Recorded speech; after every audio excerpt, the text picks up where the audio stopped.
A loathsome, obnoxious, repellent individual.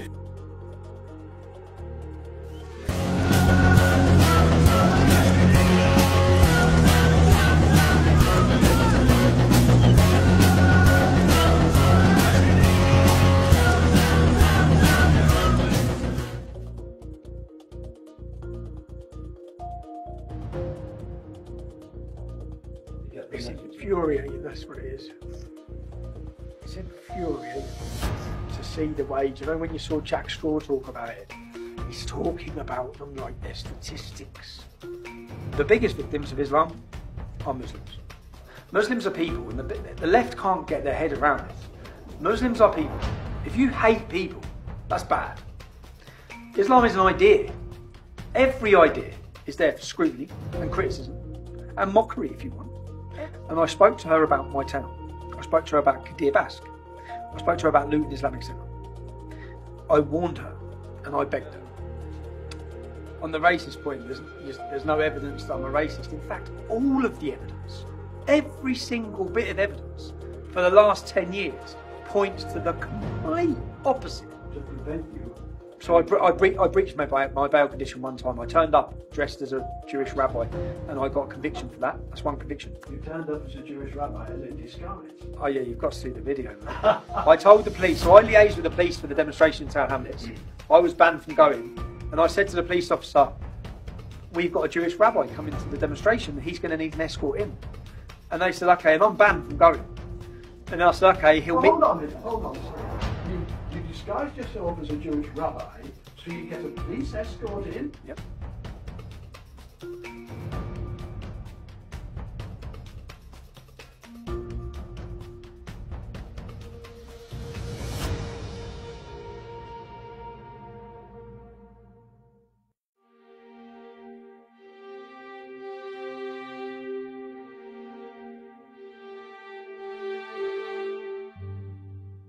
Is very urgent business, ladies and gentlemen, I beseech you. Resist it while you still can, and before the right to complain is taken away from you, which will be the next thing. You will be told you can't complain because you're Islamophobic. The term is already being introduced into the culture as if it was an accusation of race hatred, for example, or bigotry, whereas it's only the objection to the preachings of a very extreme and absolutist religion. Watch out for these symptoms. They are not just symptoms of surrender, very often ecumenically offered to you by men of God in other robes, Christian and Jewish and smarmy ecumenical. These are the ones who hold open the gates for the barbarians. The barbarians never take a city till someone holds the gates open for them. And it's your own preachers who will do it for you, and your own multicultural authorities who will do it for you. Resist it while you can.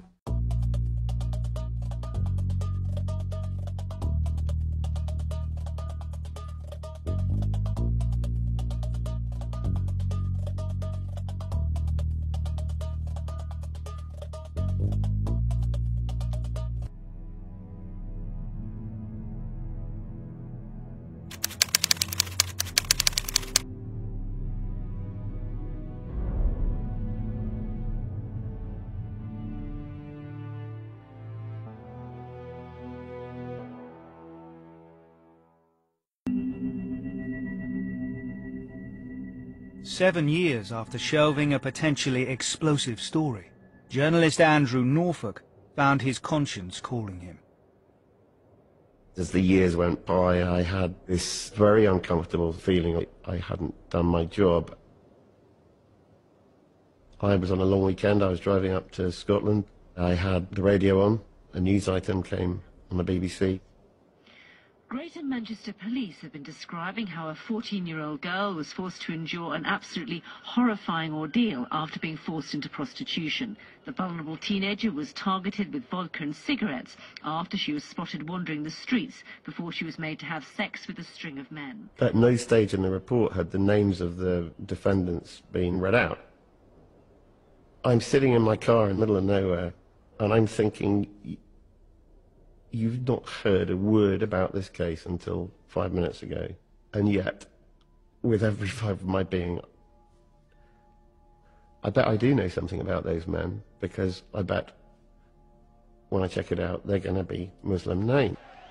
As Andrew set to work, demonstrations were sweeping across the country, led by the emerging face of the far right, the English Defence League.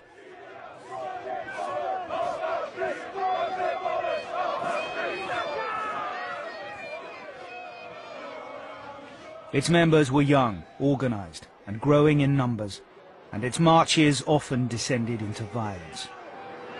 Gas grenades were thrown, police vehicles were vandalised, and the police themselves were attacked. The EDL's goal was to stem the growth of a faith that it believed was corrupting the country.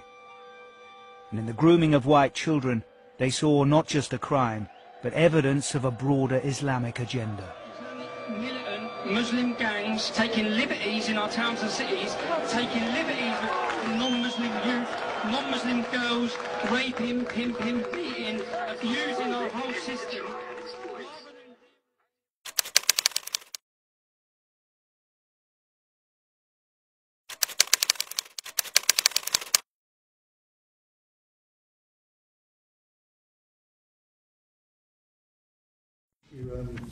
Paragraph 5.3 of the report says that in 2008, an 11-year-old girl came to the attention of the police after she disclosed that she and another child had been sexually abused by a group of adult males. Just a few weeks later, she was found in a derelict house with another child and a number of adult males. Yet she was arrested, 11 years of age, she was arrested for being drunk and disorderly, and none of the males were arrested. Has your force identified the police officers involved in that and found out what went on?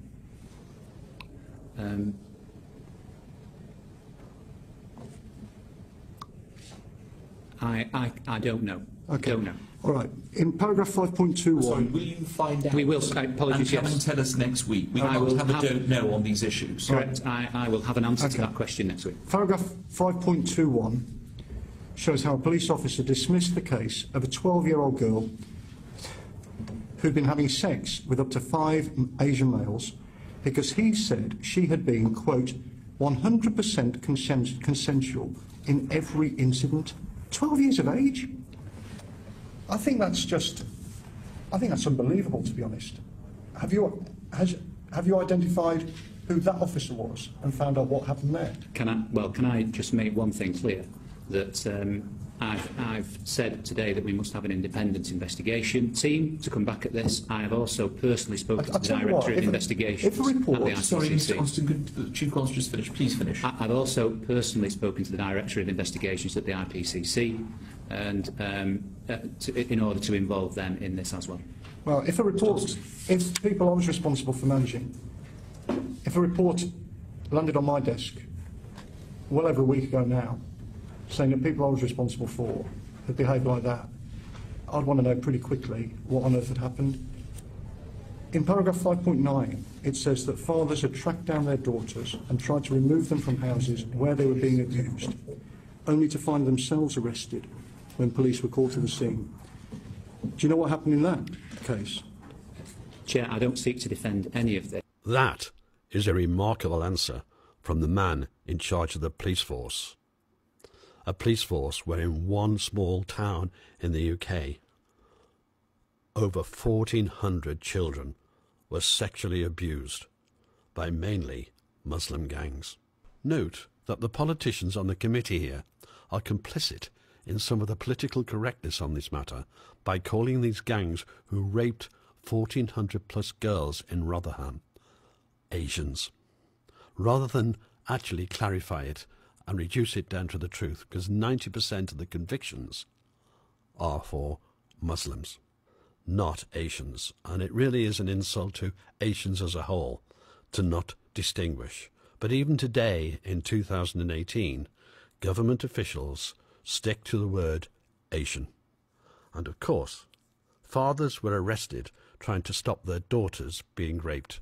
The daughters were left to be raped, and even social services in Rotherham delivered children back to the rapists. That is how bad the situation was.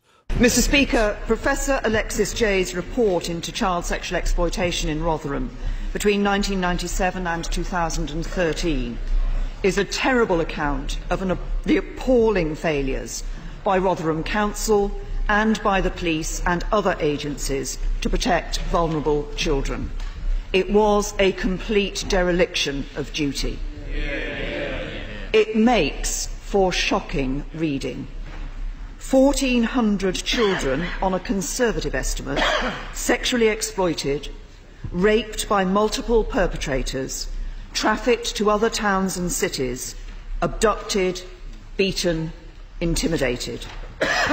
Like the rest of this House, I was appalled to read about these victims and the horrific experiences to which they were subjected. Misconduct has yet been found relating to the child sexual exploitation cases in Rotherham, according to the police watchdog. To the grooming that's going on with gangs, it does predominantly tend to be Pakistani men, and that makes us uncomfortable because we don't want to be seen as racist. But actually, it's not racist, it's just calling out a perpetrator and identifying a characteristic.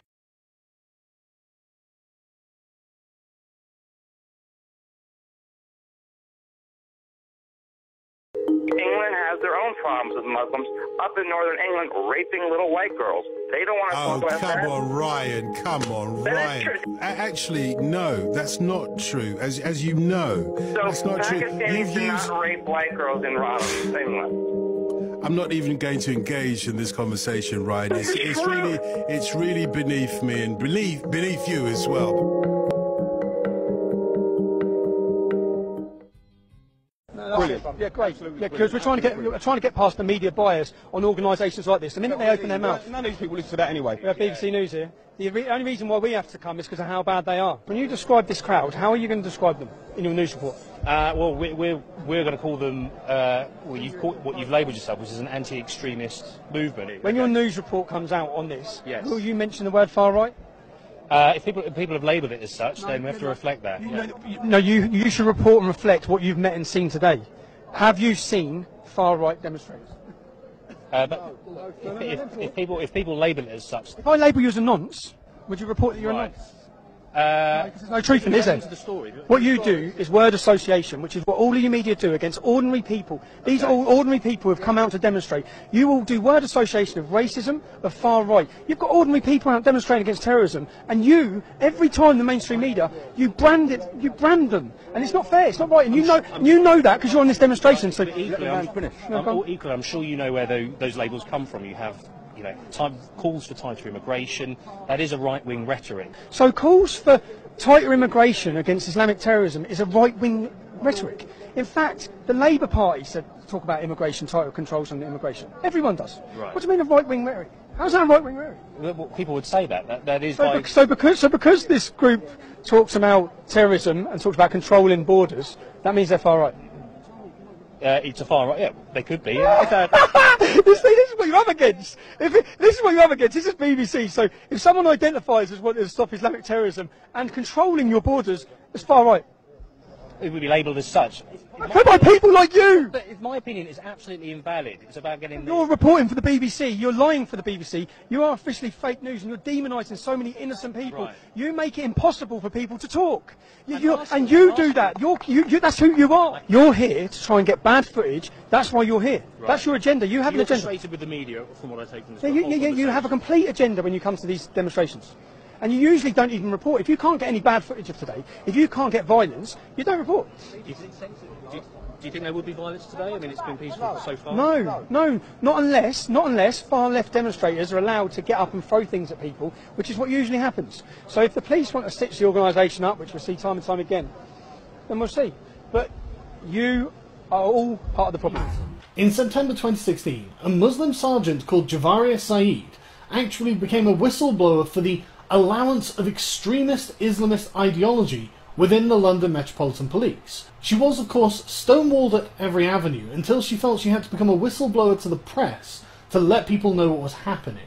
Well, to start off with, the first day that I joined the unit, I was told by an officer to get down on my knees and beg God for forgiveness for the way that I choose to make my decisions as a Muslim woman.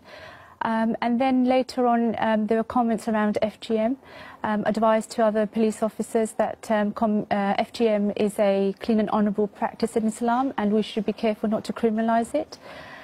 This was a unit set up to presumably engage with people within the Muslim communities within London and also to protect Muslim women from being victims of FGM and also of domestic violence. That's right. The unit was very... Now imagine growing up in that environment. Imagine growing up in an environment where relatives are raped. Imagine growing up in an environment where friends are killed. Imagine growing up in that tough world. Well, one person did, and he goes by the name of Tommy Robinson. And for being a whistleblower, the state was to turn on him.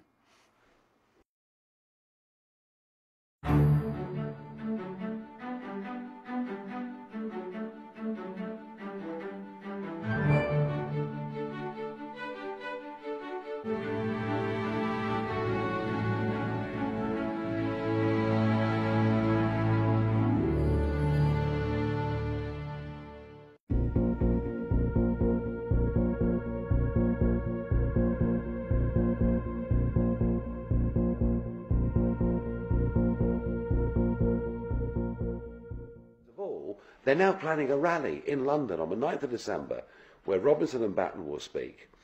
It's a march through Westminster. I know what will happen. It'll be full of skinheads and people with tattooed to the eyeballs. They'll all be drunk before they get there. There'll be punch-ups and God knows what. Why are you here? Why am I here? Primarily to support Brexit, to stop the EU army, for start off, and also in my capacity as a forces veteran, to highlight the sufferance that the homeless veterans are under. Jessica, why are you here? To protect us for our country and for our future generation. I know it's a stupid question, but why are you here? We're here today to fight for democracy, for the 17.4 million people that cast their vote for a democratic vote to get out of the EU. Not everyone can be here today, a lot of them are disabled or working, so we're here to represent the 17.4 million.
When we were filming, we asked the police at the beginning, during and at the end of the march, and all of them told us that there was no issues, no problem whatsoever, but they were expecting a lot of trouble in the opposition march, the Antifa, Trade Union and Labour Momentum March.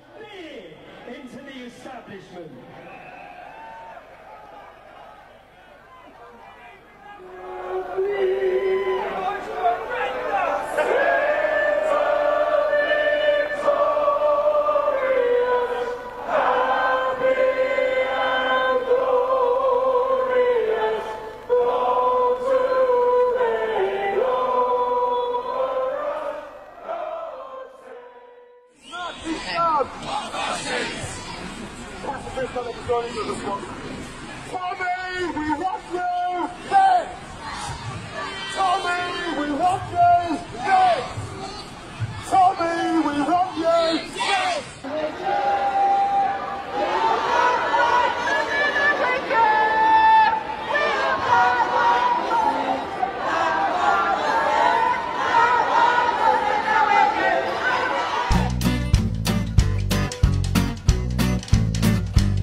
Over 15,000 people marched against Tommy Robinson and his fascists.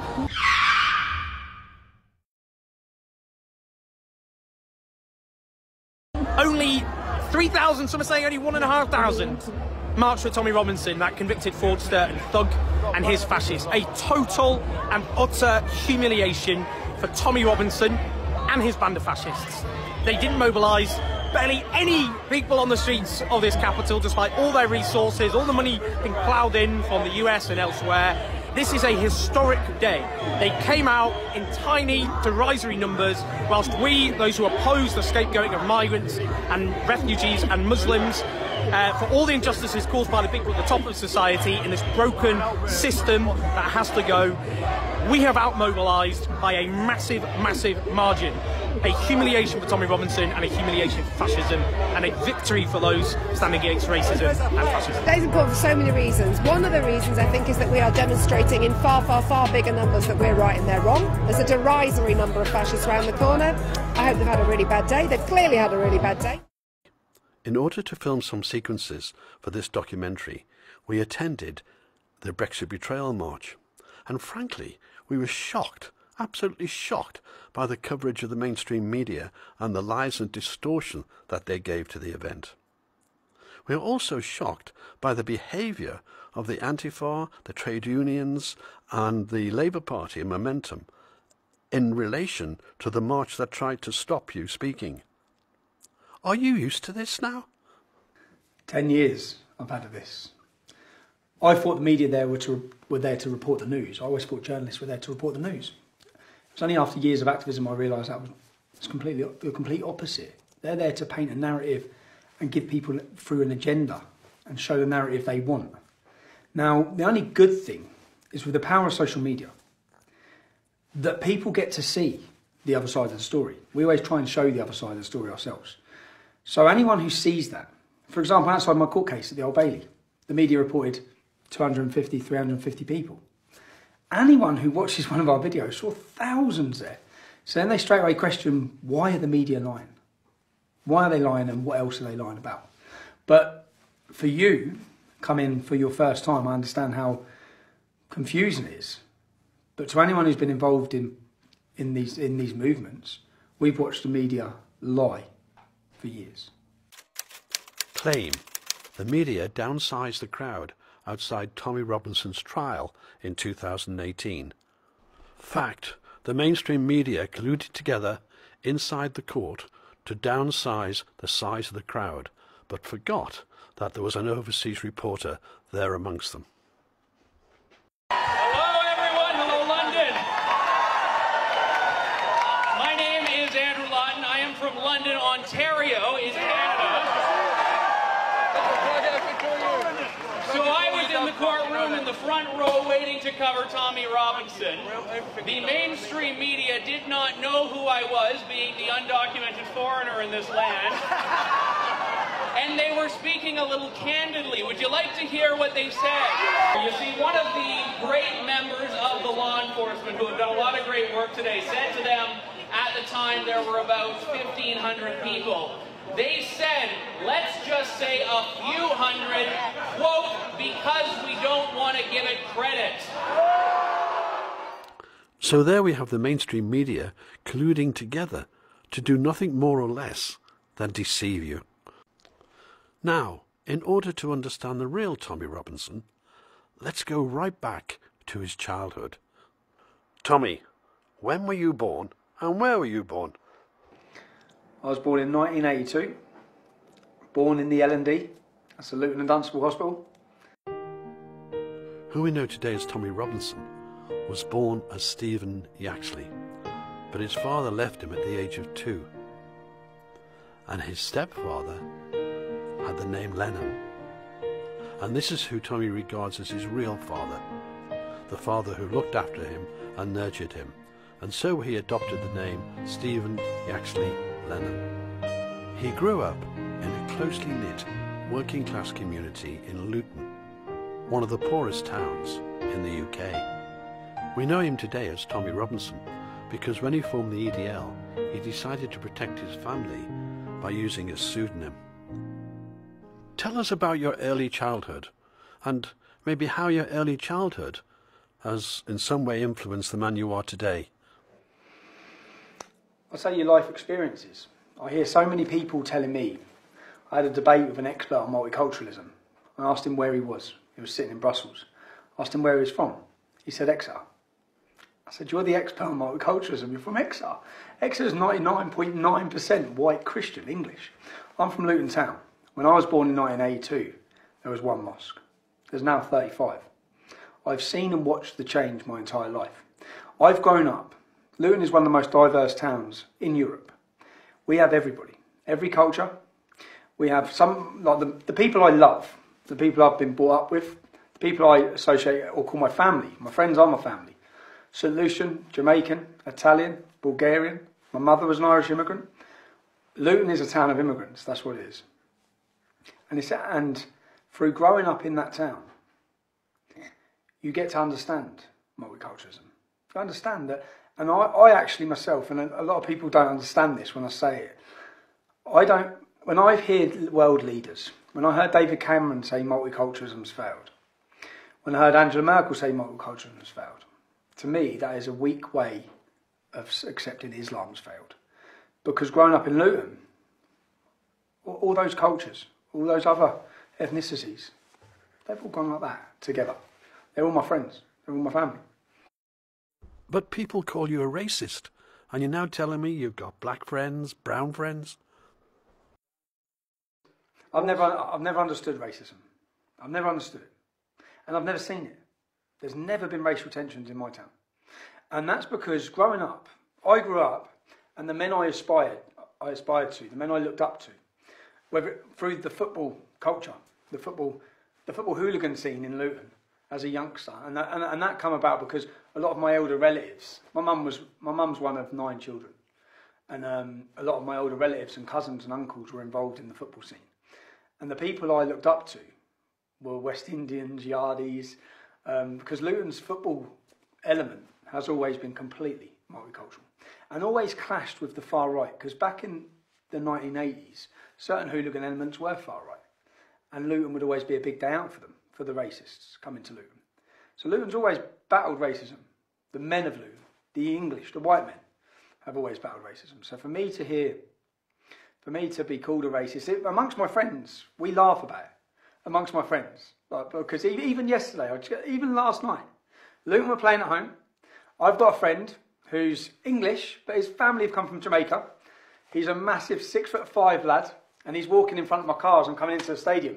And I spoke to him, and I'm bibbing, and he shouted, "Oh God, you racist!" But he's turned around, and we're both laughing our heads off. And so amongst all my pals, we joke about it. It's a joke in Luton because everyone in Luton knows me.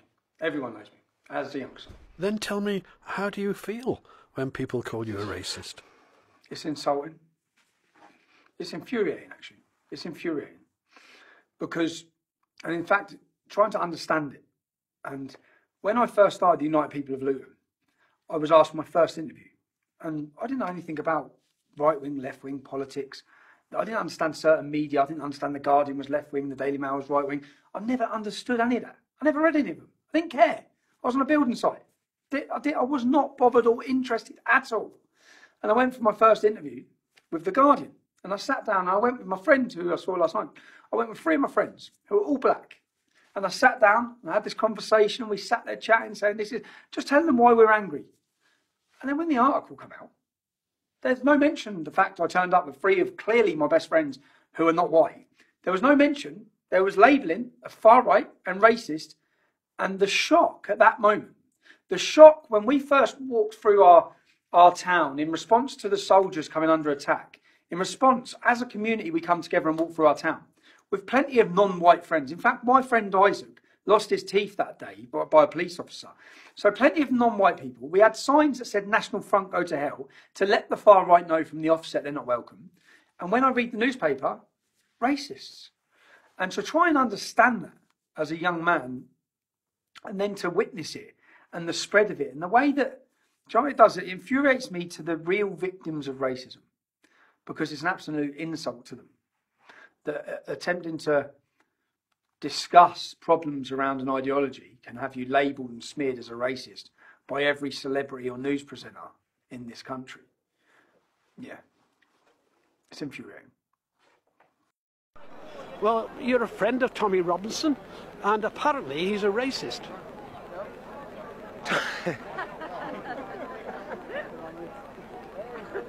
The word racist has been thrown around so much today in 2018. You know, I grew up as I grew up in an Orthodox Jewish family, and the word Nazi, for example, used to throw shivers down my spine. Today, if somebody tells me there's a Nazi in the pub, I feel like I've got to walk over and buy him a beer. Not because I like Nazis, but because the word, the term racist, Nazi, bigot is being thrown around. Tommy is the least racist person I know. He loves his country.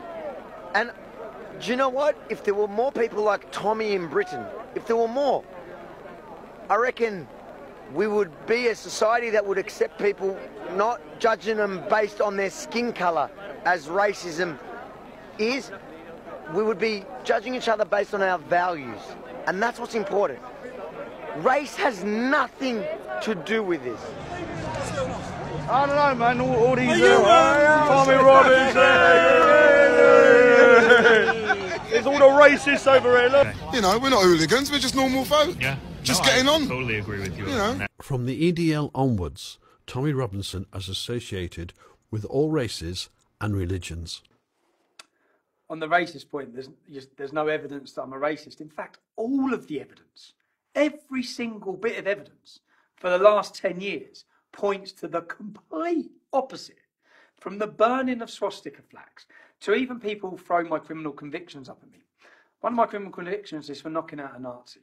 I have challenged, in fact, I've done more to challenge Nazism in this country than any of these anti-racist left-wing activists.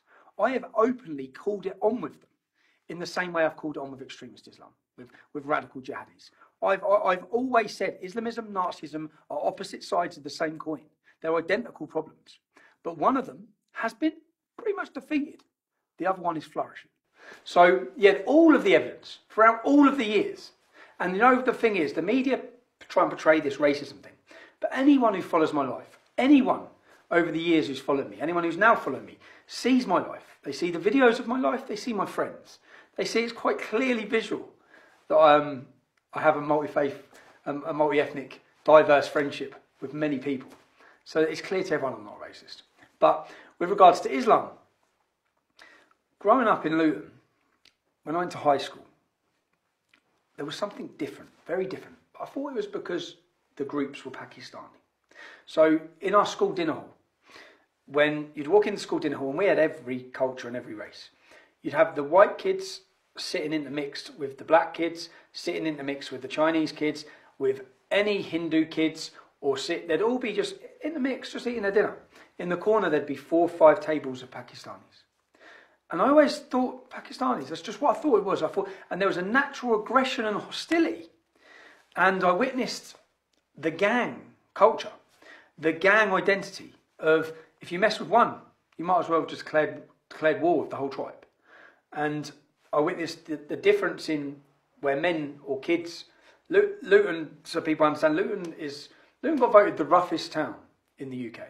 It's a real town with real problems, with extreme poverty, with a lot of violence, a lot of problems that are away from Islam. Has a lot of problems in that town. And so growing up in a town like that, at a school like that, there's a lot of trouble, there's a lot of violence. And it was only then that I experienced the gangs, the one-on-one fight, that was gone. There was multiple people attacking one person. And it was a learning curve, and I just always put it down to Pakistanis. I thought they're different.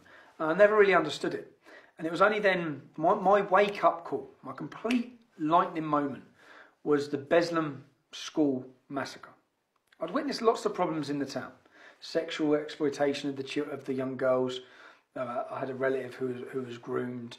I had a boy who was my age, my uncle's friend was murdered in the town, Mark Sharp. They snapped the knife off in his head. A group of 5 again, not one, not 2, multiple men were armed with weapons over nothing, over a road, over giving a hand signal in a car. And this man was with his 10-year-old son at the time. His son was my age. So I'd seen all these problems from what was a Pakistani community. But then it was the Beslam school massacre. Do you remember the Beslam school massacre? The Beslam school massacre was where jihadis in Chechnya took over a school of children. And I remember watching it, trying to understand it. As parents come outside the school, they had the children for a couple of days. They massacred them. And the parents were outside the school listening as their children were being butchered. And I remember just watching it. And then I remember watching a video in a chicken shop in Luton.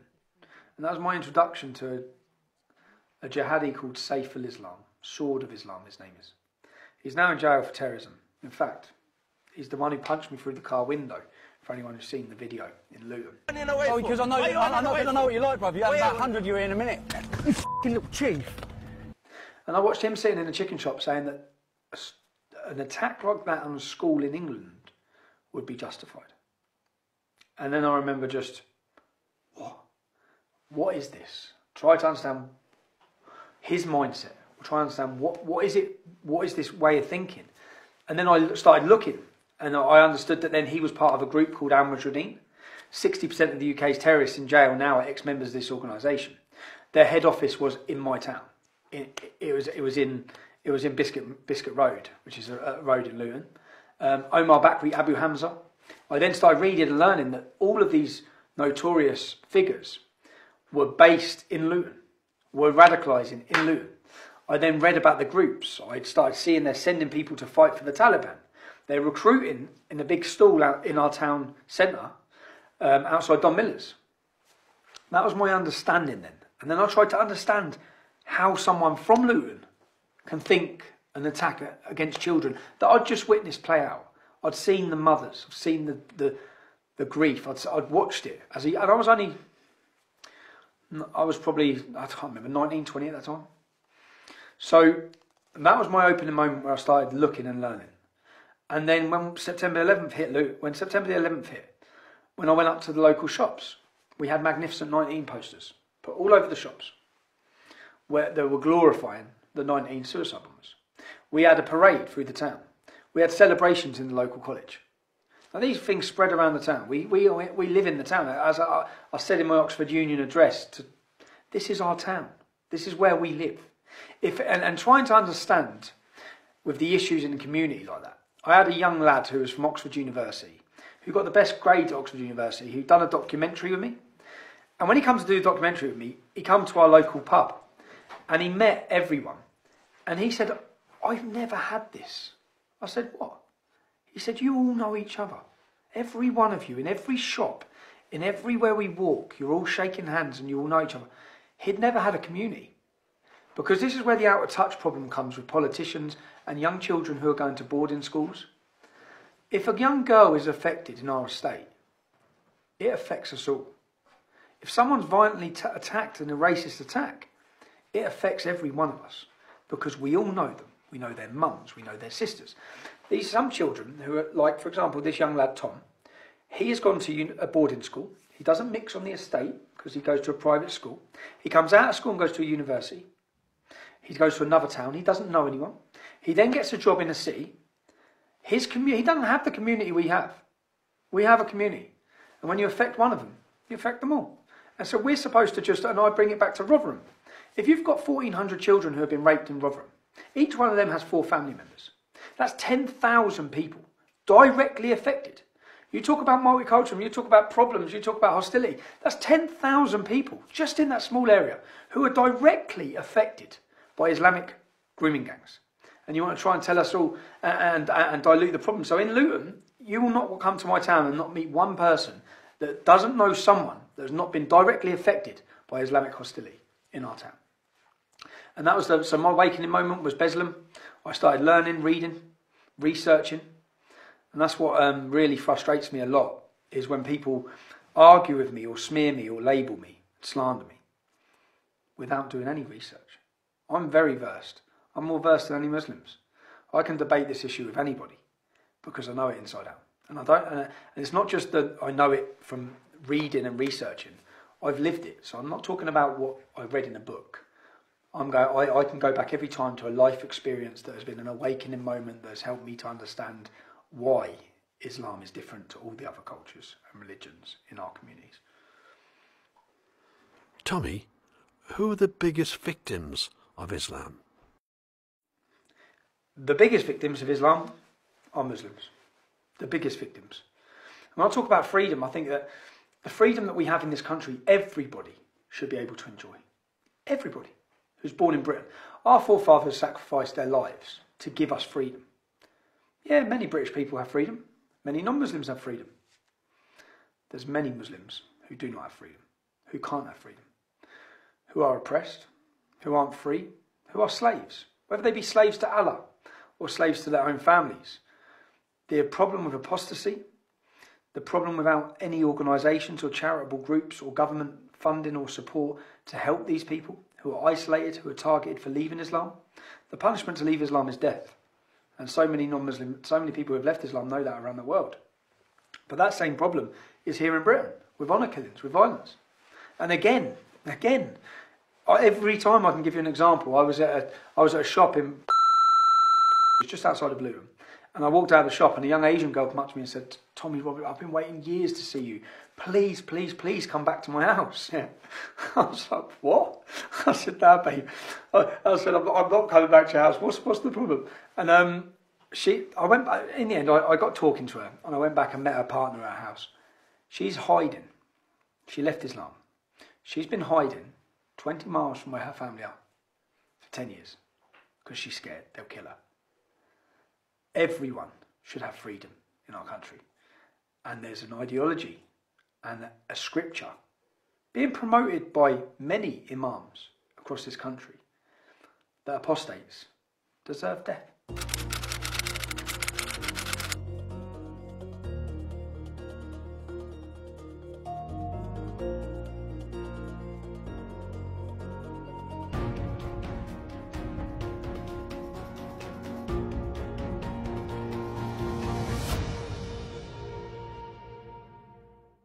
So, yeah, Muslims are the victims. And again, the biggest thing for people to understand is, I don't talk about Muslims. I talk about Islam. For the sole reason that I see Muslims as victims. Muslims are people, and the left can't get their head around this. Muslims are people. If you hate people, that's bad. Islam is an idea.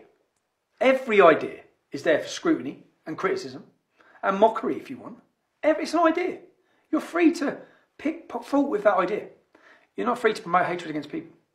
So I don't talk about Muslims, I talk about Islam because of that. And many Muslims I think many of them are naive to the agenda of Islam. As I said, many Muslims I meet when I talk to them about Islam know very little about it. They know very little about Muhammad.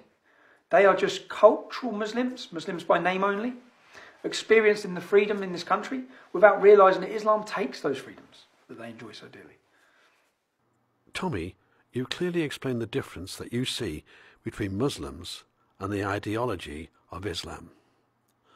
But what was the trigger that actually got you into activism that got you to form the EDL?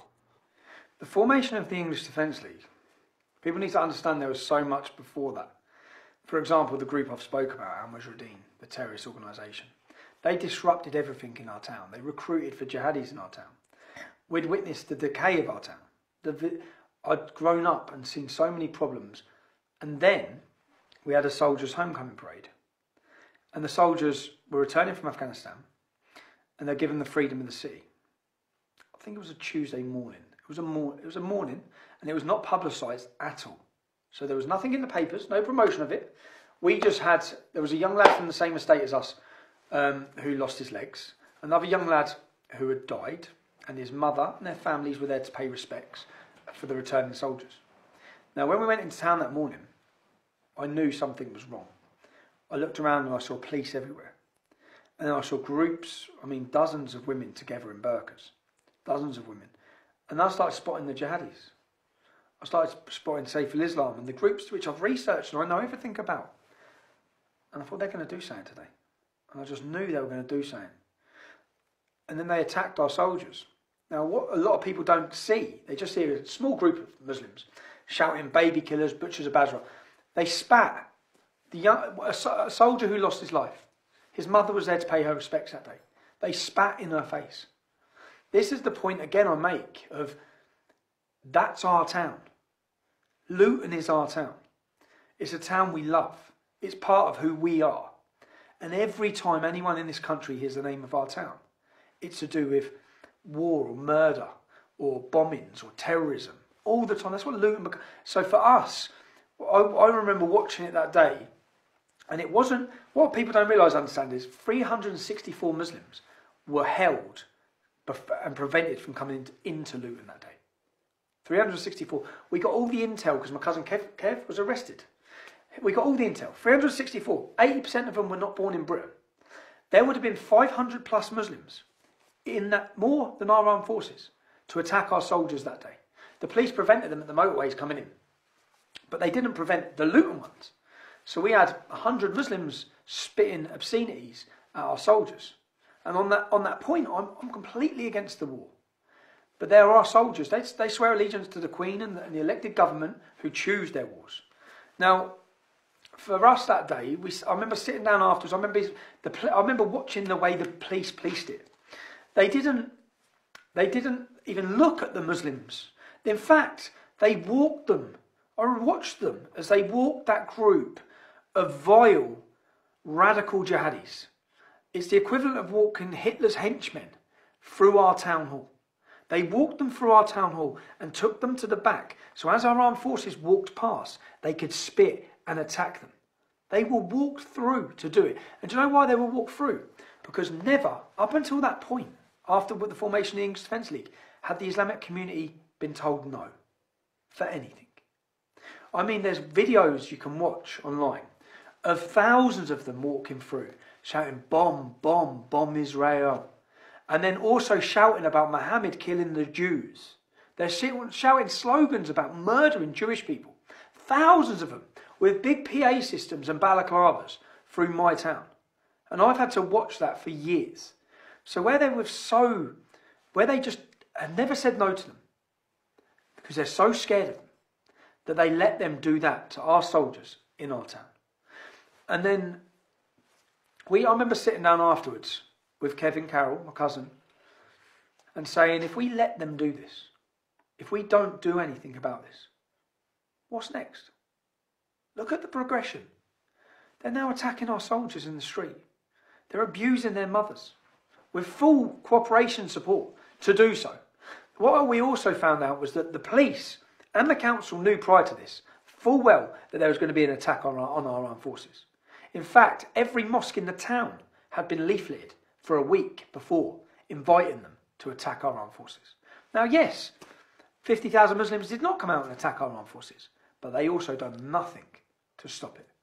They knew that was going to happen. If we would have known that was going to happen that day, those jihadis would have never got near our armed forces. So after that, I said, if we don't stop this, if we don't make a noise about this, then what's next? A soldier's funeral? Will they turn up at his family's houses? And we've actually watched the progression from attacking our armed forces to setting fire to poppies, to beheading Lee Rigby. We've seen it with our own eyes. We've seen the path we've gone down. So that was the final moment. When they attacked our soldiers, we said enough's enough. We now need, and it was really, we set up an organisation called the United People of Luton. And it was for us to let the rest of the country know, and to let the Royal Anglians know, who we're proud of and who we love and who we are so proud of for protecting us and giving us our freedoms. We wanted them to know the people of Luton support you and love you and are grateful for the sacrifices you make when they're coming back, returning from war zones with friends and comrades who have gone. We want them to know the people of Luton appreciate that. Not the way it had been shown to the world. So then we organised a demonstration to show that, which was a calm demonstration where the police's reaction was to kettle us, to be hostile to us, to search us, to stop us. All the things they didn't do to those jihadis on that day. So then that very early on it became more about then the treatment, the unfair two-tier policing system that we live under in a town with an Islamic community. So then and it very quickly spread from this was a Luton issue, the United People of Luton. And then very quickly I began to realise that every town with an Islamic community, the non-Muslim community, were living under the same rules. Two-tier policing, two-tier funding, special treatment, hostility, rape, war, violence, all put on them, religiously motivated. That progressed into the English Defence League. But didn't you meet the Home Secretary, Theresa May, who is now our Prime Minister, at that time? Before we took to the streets in any way, we organised a petition and we asked our council to ban these jihadis from our town centre, to give them ASBOs. If two local young kids in our estate, at our shops, cause trouble, they will be taken to court and given an ASBO. They're not allowed to the shops and they're not allowed to hang around together. Well, here we have jihadis, men who are supporting foreign group combatants who are fighting and murdering our armed forces. We want them banned. Why should my mum, if I'm a resident of Luton, why should my mum, why should my daughter, why should any member of my family have to walk past these barbarians who are recruiting for war against us? Why? When we were at war with the IRA, would you let the Irish do that? No, you wouldn't. Why are these people getting a free pass? Because they hide under the banner of a religion.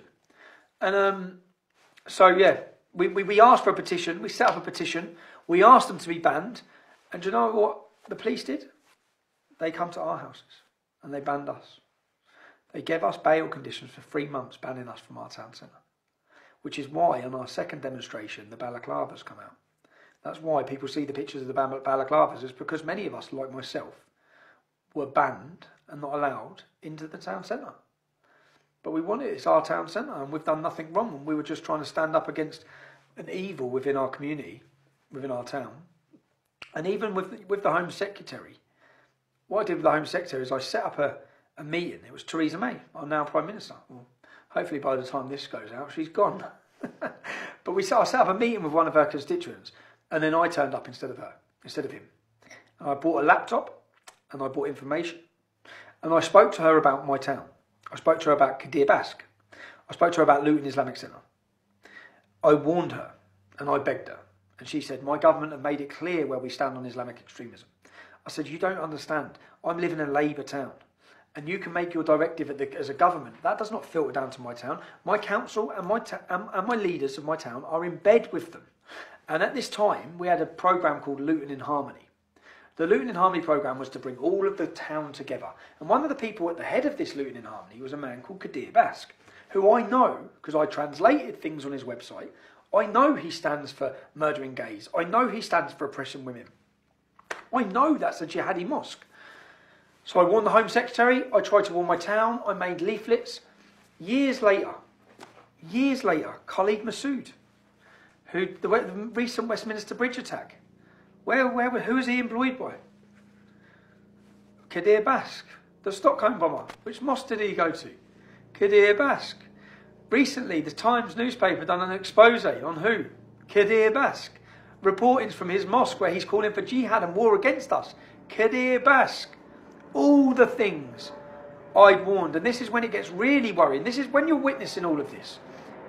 I had a friend who works for the government who was part of an anti-extremism education, which happens for all of our police forces. The police and council are having one together.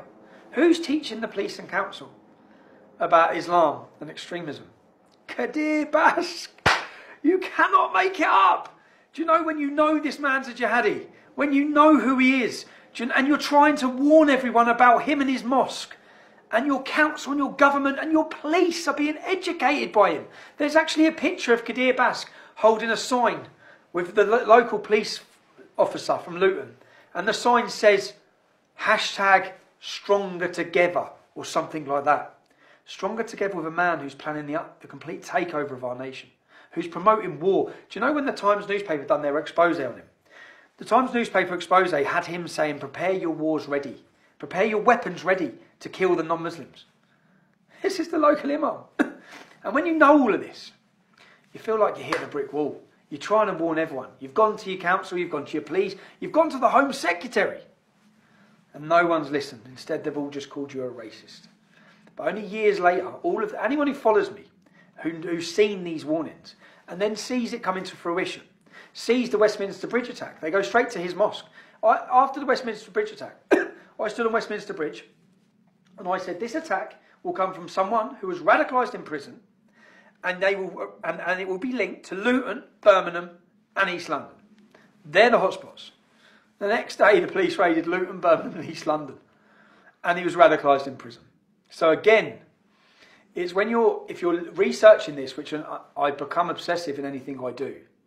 I have not stopped reading, learning, listening, understanding, researching, even following. I followed it. I know every one of those jihadis. I probably know them better than the police. I know where they all are. I know the schools they take their kids to. Because I felt that's my job, and to protect myself, I need to know what's happening. But, yeah, so many problems, so little time. Tommy Robinson said that the group was becoming increasingly right-wing, essentially, increasingly extremist, and that he felt he couldn't deal with all of the elements in it. As I was talking about Tommy Robinson, asking your questions about him, he came knocking on our door, and now he's sitting here in the studio with us. He's joined in the studio now by Qadir Bash from the Luton Islamic Centre, who we had as an arranged guest on this subject as well. So we've ended up having a bit of a Barney about all of this. And just before the news, Qadir, you said that in an ideal society there would be punishments for example, homosexuals. And Tommy Robinson had put the point to you that this is why he was concerned by your ideology, which is why he was anti-Islamic and anti-Islamisation, and put Luton Islamic Centre in that camp. Do you understand why Tommy Robinson might be concerned by Islamic ideology when, even though you say we don't want it in Britain, you do use phrases like in an ideal society and then come up with a statement like that? Yeah, that's fair enough. He has every right to disagree and to criticise. For me, when I say ideal society, I mean an Islamic society, not a Western secular society where we live here at all. But you are here. I want to say every Muslim, moderate Muslim, holds his belief as well. Well, ideally, would you? Well, answer that though. Okay, answer that first. Our local council, we're in Luton. Luton Borough Council have refused dialogue with me for 4.5 years, yet this man sitting next to me, whose ideal vision for this country would be homosexuals getting executed, it has a table at the seat with the council. You did just stress.